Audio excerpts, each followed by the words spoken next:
Hello and welcome to the Alpine Valley School podcast. I'm your host, Mark Gallivan. Today on the show, I'm going to introduce you to another wonderful program about self-directed education and share one of my favorite episodes with you. Before we jump in, let me tell you a little more about our school. Alpine Valley School is a private K-12 school located in Denver, Colorado that follows a self-directed democratic education model, also known as the Sudbury Model. On this podcast, we discuss our model of education, share stories from day-to-day life at school, and interview families involved in our program on their experiences. If you'd like to share your thoughts and opinions with the show, you can reach us at podcast@alpinevalleyschool.com, or you can find Alpine Valley School on virtually all social media by searching for our name. If you'd like to come visit, we host private tours that can be scheduled on our website, alpinevalleyschool.com. Today's episode is about school wounds. It's a subject that we've touched on in many different interviews with graduates, parents, and even current students.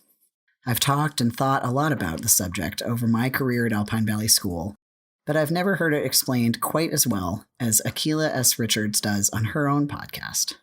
For those of you who may not know, Akilah S. Richards is an educator, author, and speaker who is an advocate for self-directed education and unschools her own children. She has an amazing podcast called Fare of the Free Child that I highly recommend. I'll put links to her show in the show notes for this episode, which can be found at alpinevalleyschool.com/podcast/EP55. Since she did such a great job explaining the subject of school wounds, I'm going to play an episode of Fare of the Free Child in its entirety here on our show. The episode is number 155 of the Fare of the Free Child podcast, and without further ado, I'll leave you to it.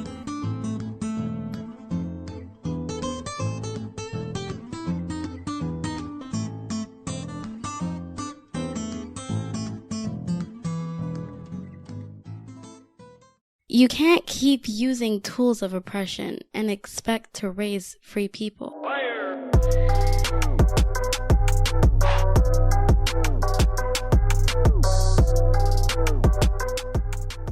Peace, episode 155. Welcome, whether this is your first time listening or your 155th time listening. I'm glad you're here. This week's episode feels a bit like a continuation of last week's episode where Sage and I talked a little bit about emergent structure.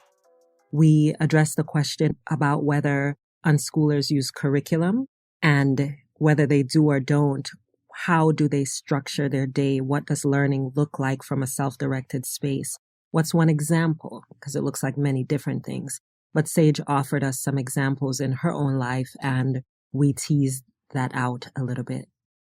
The reason this feels like a continuation for me is that as I continue to watch the ways that Marley and Sage are developing structure for themselves and how they learn and what that looks like, I also, of course, began to learn a lot about learning and how I learn and the difference between the ways that I was showing up as a student versus the way that I show up as a learner, because they are not always one and the same. Being a student has a whole lot around it.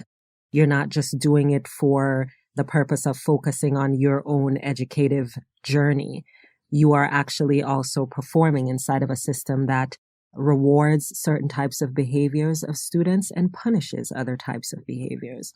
So one of the things I really got familiar with is how my school wounds were showing up in my learning as an adult and also in other parts of my life. So I wrote a little something about it, wrote a song about it. When here you go. For my Living Color fans. It's not a song, it's actually an essay. Like many, if not most of these episodes, I start out in the form of a loose essay and then kind of feel through it and sometimes find somebody who would make a great partner in conversation about it. That's how I end up doing interview episodes, or sometimes I just want to feel it out, just me and you, and then you follow up with me the ways that you do social media, the voice memo option on raisingfreepeople.com, emails, all the different ways that you and I engage in the things that come up here. So this one, much like many, if not most of the other ones, started out as an essay.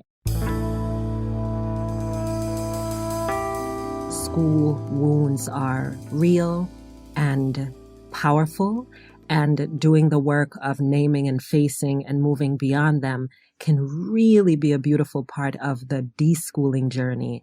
It also, for adults, can really help us understand how to make more room for our children to be learners and not just students.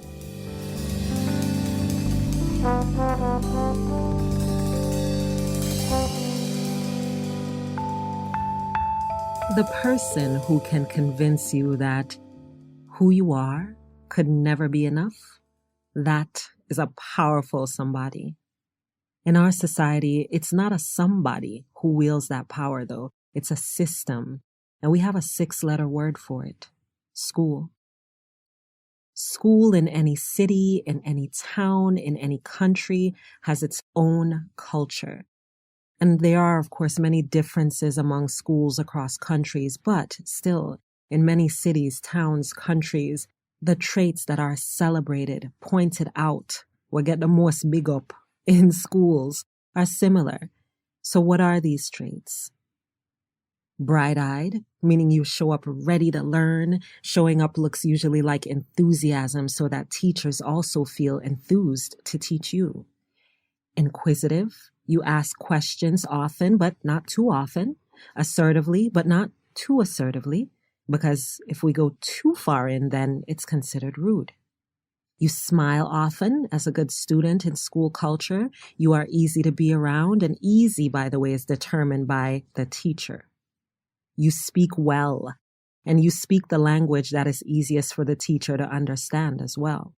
You like to read. You like to say what's on your mind in respectful ways. No one has to figure out how to help you. You are smart, and smart in a way that adults can readily identify and measure.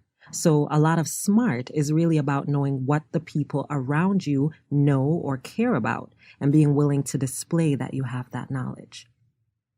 Those are, as I see them, some of the primary traits of school culture, what is celebrated. And I want you to think about what are some of the other things that are celebrated in school culture too, that are not necessarily bad, but they are specific. They are characteristics of personality traits that are celebrated above all others.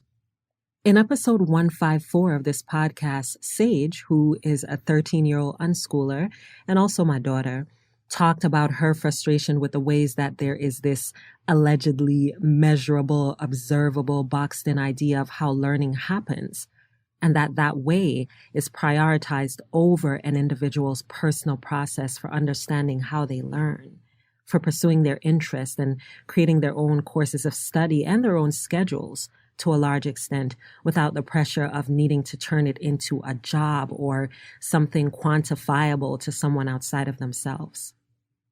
This is something Sage noticed from being in a lot of different SDE learning centers and homeschooling and unschooling-centered communities and events.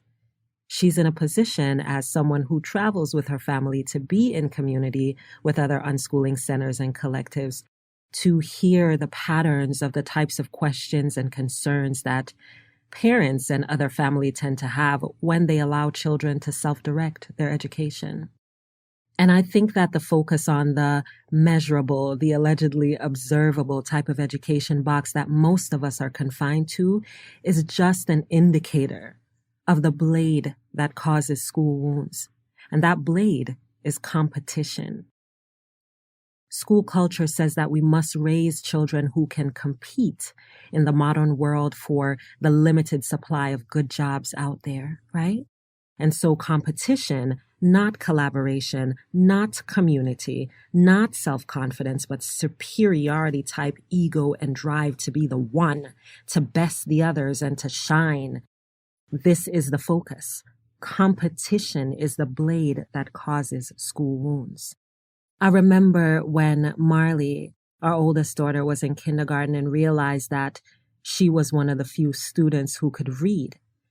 Why can't they read, Mama? And the question would come up a few times, and I knew that it wasn't just from a space of curiosity because I'd observed, without saying anything, the ways that the teachers pointed out how Marley was smart because she could read, which then said, without having to say it in those words, that other children who could not read were somehow less smart. Now, the teacher never said those words outright, but the ways in which my daughter asked the question and the look on her face and everything that I saw while I was constantly in that classroom environment informed me of what was happening, that I didn't actually need words to confirm. This is an example of how all wounds develop. I answered that question to Marley by pointing out that everybody's mother or father or whoever didn't work from home and set their own schedule like her parents did, and that therefore they might not have had time, the time it takes to teach a child to read, and that the difference in their situation didn't make them less smart and didn't make their parents any less wonderful. What was happening was that the constant comparison between students was affecting how my child viewed herself as different or smarter than the other children. Because that smart was under the guidelines that were set by the types of rewards and attention that the teachers showed. So Marley saw those things. She picked up on them, just like many other kids, I'm sure, picked up on those cues, and those same cues help to inform how they see themselves and how they view each other. Competitive, not collaborative. Better than, not better with. Wanting to earn favor from the person in power, perhaps even at the expense of the relationship with peers. These are the makings of school wounds. And the way that we win this attention, the way that we compete well, is to be better than, because as we are not enough. And operating from this space of not enoughness means that our children feel the need to outshine each other, to play to the spotlight, to learn nothing about self-care outside of shine and accomplishment. We learned everything about shine and studies and nothing about nurturing the person doing the studies. And those things that we didn't learn, they show up in our lives in adulthood all the time. I was watching Kimberly Foster. That is someone I proudly support on Patreon. She runs for Harriet. And the other day she had a video. I think the video was entitled, "Kevin Hart is Not Okay." And in it, Kim talked about something that Sage mentioned last week as well. And that is about neglecting her self-care needs in the middle of her studies, because that's what we are directed to do. Sage talked about the ways that sometimes when she was in the middle of studies that she might find herself not doing what she thought she should be doing, but that instead of beating herself up or going right back to the thing, she would pay attention and say, what's going on? Or if I'm working and feeling like there's an emotional thing that is separate from my work that I haven't addressed, am I pouring myself into my work at this level so as to not address that? Now, Sage is 13 and was already able to pick that up. And I think a huge part of why is because she has the space to develop a structure that is made for her, all of her, not just her ability to accomplish or compete or to show that she's learning. And Kim herself in that video was talking about how, I think it was about 6 minutes in, I jotted down that note, where she said, whatever was happening for her, she didn't need more work. It wasn't about more money. It wasn't about a better strategy. She needed care. And those are some of the things that we overlook. Those are some of the things that are stifled by school culture. And it's that emphasis on achievement at all costs, including the cost of the person. That is the blade that sharpens our school wound. So we need to rethink it. We need to rethink achievement and let it be defined in collaboration with children, not for them, because it's not even for them.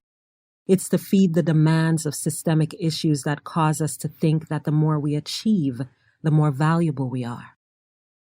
And in that same video, Kim actually put a clip from Will Smith recently talking about that too. And I'm going to play the audio here because it is relevant to the way schoolish culture tells us to accomplish at all costs. When I started, I had, all these grand ambitions of what I wanted to be and what I wanted to do. And, I want to be the biggest movie star in the world. So I studied that and I worked out and I got my body crazy and I did, just got my head around doing everything I could do to be the biggest movie star in the world. And then I had a taste of that. And I realized that even though I had achieved all those things, on the inside, I was still that same insecure little boy that was trying to prove something to, girls that had cheated and to my father and all of that. And that you can't achieve your way out of your, childhood wounds and trauma. So as you process this, as you feel through this and you hear bits of your story or a child in your life's story, what questions will you ask yourself to start tending to those school wounds? What wounds are the children in your life developing now that you can help them address? As a homeschooler, for example, maybe you're not an unschooler listening to this, but as a homeschooler, what are some of the wounds that the children in your life are developing now that you can help them address as you transition maybe from the space of school at home to more self-directed, beautifully emergent structure? What can you do with what you're beginning to recognize about being enough and helping children remember how to be and own their enoughness too?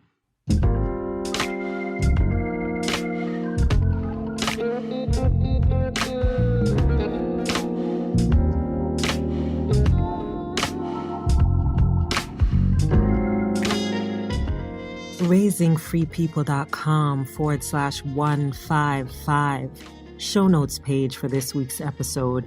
You always want to make time to go to the show notes page because any interesting related links will be there. And also over the next few months, we're about to be really adding layers and layers of protein to the show notes page because I have a goal of making each episode as resourceful as possible, which means that I want to be able to extend beyond the conversation that I'm having here, the one that you have back with me when you when you tell me how you listen to the podcast and talk back to me like we right there. Any conversations that happen between you and the people in your community when you listen to each episode, those are ways that we can make the podcast more resourceful. And on top of that, I started a Facebook group. I didn't really want to, but I did because I see the benefit of it, particularly in being able to extend the conversation past in the moment, past the episode itself. And so someone is going to be dedicated to the show notes page going forward. I think we're going to start that in March to make them even more detailed, to make them even more useful. So make sure you check out the show notes pages, get into that habit. And this one is RaisingFreePeople.com/155. Also gotta thank our latest person who is over in the Make It Happen family over on patreon.com/Akilah. Jennifer is our newest patron. Jennifer, thank you. Welcome to the community. If you liked this episode or any episode of this podcast, please consider donating a monthly amount as little as $1 a month, as much as $10,000 a month over on patreon.com/Akilah. When you join our Make It Happen family, all you're doing is saying, I really appreciate this podcast and I want to do my part to make sure that it can happen every week. So thank you to Jennifer and anyone else who's listening was like, let me go ahead and get on patreon.com/Akilah and get in on the mix. Thank you in advance. Much love. Chat to you next week.